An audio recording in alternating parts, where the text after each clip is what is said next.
Bonjour tout le monde, donc bienvenue dans cette vidéo dans laquelle je vais traiter un exemple d'application de la méthode d'Euler.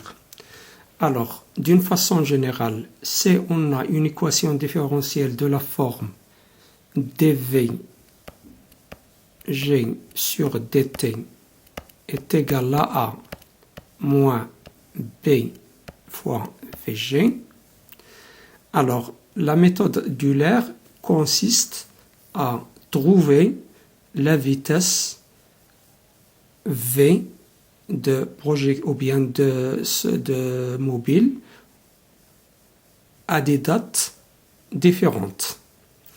Alors, donc, à une date a t est égal à ti, donc on peut, à travers cette équation différentielle, connaissant la vitesse, donc v g est égal à vi, si on connaît vi, donc on peut trouver ou bien calculer l'accélération ai.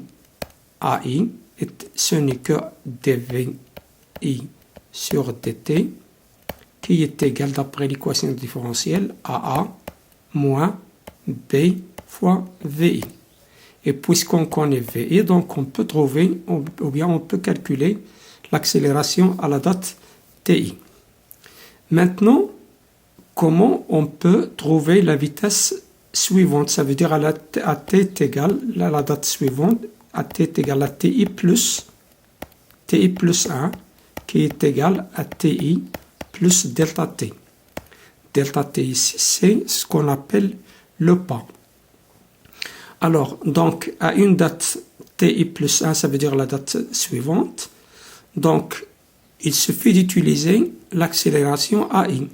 Donc, on peut trouver la vitesse vi plus 1, ça veut dire la vitesse qui suit vi, est égale, à partir de cette relation, est égale à vi qu'on connaît déjà, la vitesse précédente, plus l'accélération qu'on a déjà calculée, ai, fois delta t, avec delta t,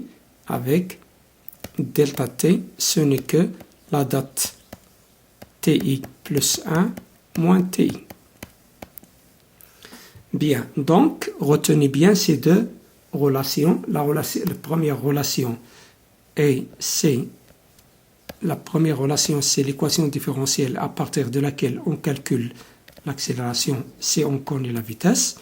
Et la deuxième relation, c'est à partir de laquelle on calcule la vitesse vi plus 1.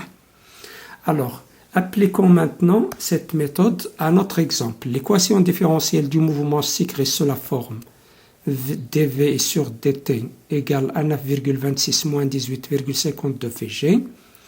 Donc, en utilisant la méthode d'Euler, calculer l'accélération à 3, ça veut dire à la date 0,015, ça veut dire la date t3, et la vitesse v4, ça veut dire à la date t4 qui est égale à t3 plus delta t.